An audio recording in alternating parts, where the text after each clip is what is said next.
I regret being a slut. I regret being a slut was the title of the essay. And I must say, the title of the essay broke my heart a little bit. Um, Mm, I just, uh, it's terrible to discover that you have been lied to about this topic and that it has affected the way you've lived your life and led to regret. mm, And mm.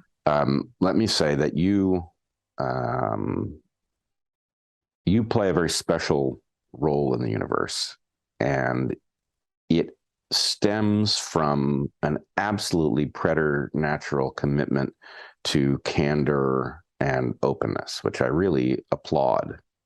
And so Thank I you. think lots of people, lots of women in particular, have discovered the same thing that you found. And mostly the instinct is to move on and not focus on it, right? And just quietly harbor the pain. And Hmm. that wasn't your instinct. Your instinct was to explore it publicly, which I think is great. You're doing a service for young women who are trying to understand what to think in a world where they are being told fictions, both by people who know that they're wrong and people who have misled themselves, and industries that are interested in portraying the world in some way other than it is. But in any case, your essay struck me because I've heard private conversations that tread in this topic. I've seen very few public explorations of it, and I thought it was courageous and admirable. Thank you. It's a piece I've been trying to write, honestly, since 2017. A lot of people really thought they were like, oh, yeah, marriage and kids will do this to you. And I'm like, I was feeling this way before I was in a relationship or even had kids. And in fact, I actually think the weird, in a sad yet understandable way, when I read the draft that I wrote originally, I was talking about how I was looking for a good relationship and I was realizing that I might want kids. And that is a much sadder version than I'm in a healthy relationship and I have a child. It almost makes it a little bit more palatable. The being able to, for the reader themselves, there isn't so much. There is a little bit of a happy ending to my story. I don't know that that's the case for everyone, which is sad. And hopefully someone will read this and they can maybe allow me to be their cautionary tale. But that, I think that piece would have been a lot harder to read in the original version that I had written back in 2017 when I was really facing a lot of this stuff. Mind you, I was about 3 or 4 years sober. And that is partially what led to even being able to uncover and discover a lot of the feelings that I had. I just wasn't numbing out anymore. The essay really gets to the heart of the matter, and it's very understandable, comprehensible. It doesn't surprise me that it took you a while struggling with the topic to get to such a clear presentation. I think the world has also, I know because I've been trying to raise this question for many years, and I know what comes back when you do. The world is now changing. It is waking up to the fact that it has made errors about sex and sexuality, and that it isn't as simple as, um, you know, basically, if we demystify sex and treat it as just another kind of interaction, that things get better and people are more satisfied. That turns out to be nonsense. And it isn't as simple as people who disagree with that perspective are somehow prudes, right? And so, What anyway, go ahead. what is the question you ask when you say you've been trying to ask this question? What's the question you ask, and what's the answer that you normally receive? My point has been that sex is fantastic, but it is a precious commodity. And that Mm-hmm.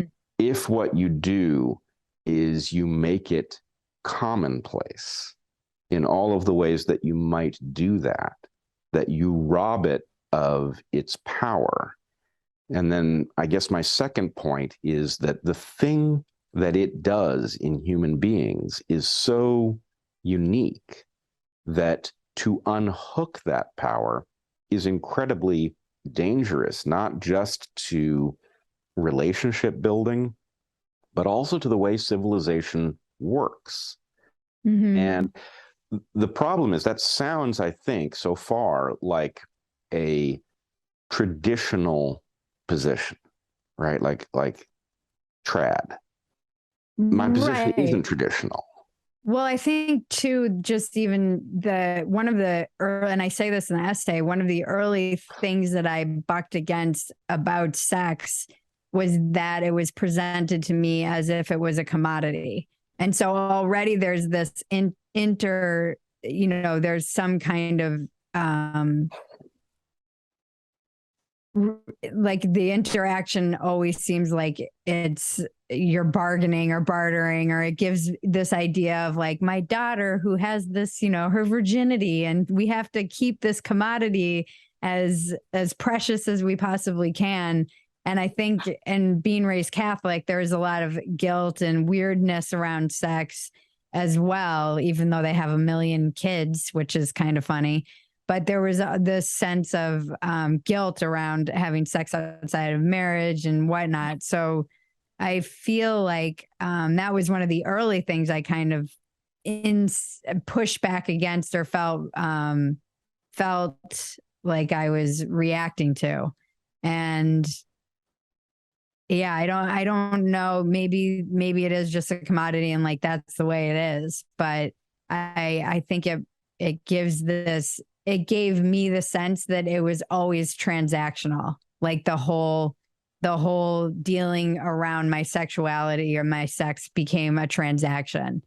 And I think part of me initially becoming somewhat promiscuous, aside from reacting to being sexually assaulted, it was also just reacting to a culture where I felt like this sex was a transaction and women had to like protect their commodity, or they were worthless. So it became something that was attached to my value in a way that I don't think was great. And I know people who were raised with like healthy messages about sex where they did not feel that way about sex and they didn't have that. So, yeah, I think unpacking that has been challenging for me as well. Well, there's a lot in there. And I would say one thing, Heather and I explore this a little bit in our book, and we certainly talk about it on Darkhorse and, off camera. But the fact is, the asymmetry between humans, the sexual asymmetry, is utterly profound. And it is somewhat broken down by modern realities, right? The ability to control when you produce offspring has reduced the asymmetry a little bit. And, paternity tests have reduced the asymmetry in the other direction, right? Men used to have every reason to be concerned about the possibility of being lied to about whether an offspring was really theirs. That's reduced by paternity testing. Women's ability to control when they produce offspring means that having sex doesn't inherently carry the kinds of incredibly high stakes that it once did. Yeah. But that said, none of the underlying wiring was changed by these technological facts.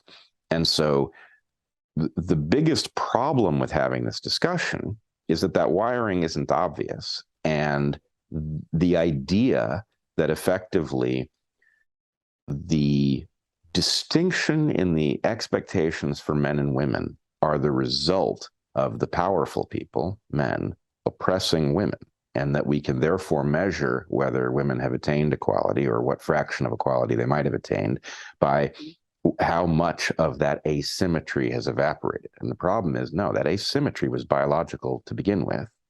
It is written in deeply, and the expectation that it will evaporate when we are equal is nonsense. And so we're sort of caught in this bind where, to the extent that there are still asymmetries evident in the expectations of females, people are like, oh yes, that's because we haven't achieved the goal. We're still not equal. It's like, nope, that's just real not how feminism hasn't been tried. Well said. Yes, exactly. Yeah, that's something too that it's really fascinating. One of the things that I reacted to was the asymmetry that men can sleep with whoever they want and they generally get applauded, as many people, women do, and they're considered a slut. I don't think getting naked and, having sex with a lot of men has changed any of that. And perhaps when I evaluate how I'm going to talk to my daughter about this, and as my therapist always says to me, she's like, I just raised my kids to be like, that's just the way it is. And I don't know that I've come to any more of a conclusion other than, which might be disheartening. Yes, it's a double standard. Yes, it sucks. But that ultimately the only place I've landed at this moment that we're talking, this might evolve, is like, yeah, that's just the way it is. That's unfortunately the way it is. And I don't really know. I'd like your thoughts on that. Yeah, well, I think the truth is both more horrible and a lot better than that suggests. Here's the, let's just be honest about this.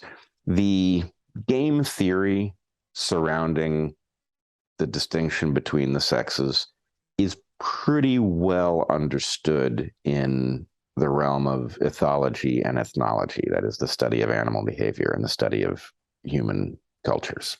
Mm-hmm. This isn't that complex.